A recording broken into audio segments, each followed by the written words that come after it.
सभी को मेरा नमस्कार। स्वागत है आप सभी का आपके अपने चैनल मेरे अनुभव मेरे विचार डॉक्टर संगीता सिंघल के साथ।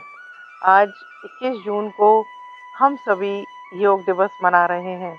इस योग दिवस के सुंदर अवसर पर आप सभी को बहुत बहुत शुभकामनाएं। एक छोटा सा संदेश आप सभी के लिए। हमारे जीवन के 4 आयाम होते हैं: हमारे भाव, हमारी बुद्धि, हमारा शरीर और हमारी ऊर्जा। और आपको यह जानकर आश्चर्य होगा कि योग हमारे जीवन के चारों आयामों से जुड़ा है। जैसे भक्ति योग हमारे भाव से, ज्ञान योग हमारी बुद्धि से, राजयोग हमारे शरीर से और क्रिया योग हमारी ऊर्जा से। पिछले साल मैंने राजयोग पर संक्षेप में चर्चा की थी। इस साल मैं क्रिया योग पर संक्षेप में चर्चा करूंगी। तो आइए जानते हैं क्रिया योग क्या है। योग सूत्र में महर्षि पतंजलि ने कहा, क्रिया योग हमारे मन की शुद्धि और ध्यान लगाने की प्रक्रिया का साधन है। योग सूत्र में कहा, तपा स्वाध्याय ईश्वर प्राणिधनानि, अर्थात क्रिया योग के 3 अंग होते हैं। तप यानी अनुशासन और आत्मसंयम। हमारे जीवन में हमारी कुछ दैनिक दिनचर्या निश्चित अवश्य ही होनी चाहिए, जिसके अनुसार हम अपना काम कर सकें। दूसरा आत्मसंयम, हम जब भी कोई निर्णय लें तब थोड़ा सोचें और समझें, तब ही निर्णय लें।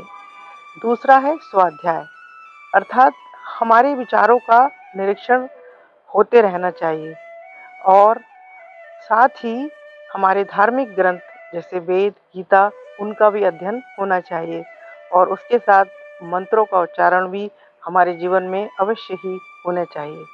तीसरा और सबसे महत्वपूर्ण, ईश्वर प्राणिधान, अर्थात हम अपने कर्म तो करें लेकिन फल की इच्छा ना करें, क्योंकि फल की इच्छा करने में हम बेकार में ही चिंता, परेशानी और दुख में घिरे रहते हैं, क्योंकि हमें नहीं पता होता हमें फल कब मिलेगा, कैसे मिलेगा। इसलिए फल की चिंता ना करें, अपने कर्म पर विश्वास रखें।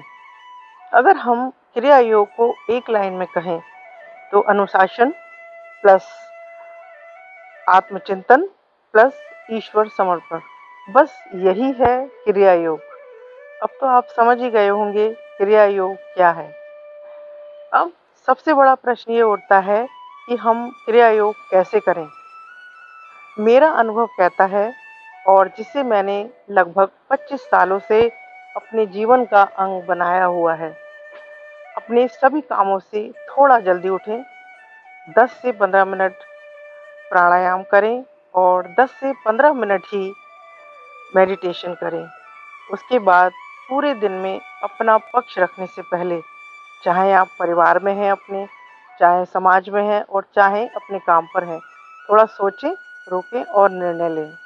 और सबसे महत्वपूर्ण, जब आप अपने सभी कामों से निवृत्त होके सोने जाएं, तब अपनी पूरी दिनचर्या पर विचार करें, कहाँ आपने गलती की है उससे थोड़ा सीखें और अच्छे कामों के लिए अपनी पीठ थपथपाएं। और जिन लोगों ने भी पूरे दिन में आपकी मदद की है उनका धन्यवाद दें, और जिन लोगों ने नहीं भी की है उनसे भी आपने कुछ ना कुछ तो सीखा ही होगा, उनको भी धन्यवाद दें। इसके साथ ही भगवान को धन्यवाद देते हुए, जिन्होंने आपका पूरा दिन बनाया, सो जाएं। और बस ऐसा रोज करें और अपनी आदत बना लें। बस यही है क्रिया योग। अंत में यही करूंगी, योगेशा चित्त वृत्ति निरोधा, अर्थात योग ही हमारे चंचल मन को नियंत्रित करने का एकमात्र साधन है।